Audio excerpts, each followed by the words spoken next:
আমি ধন্য গো রাসূল তোমাকে পেয়ে, আমি ধন্য গো রাসূল তোমাকে পেয়ে।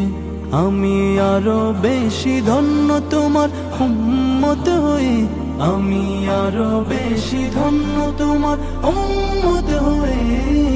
ইয়া রাসূলুল্লাহ ইয়া হাবিবাল্লাহ, ইয়া রাসূলুল্লাহ ইয়া হাবিবাল্লাহ। আমি সম্মানিত হয়েছি তোমার উসিলায়,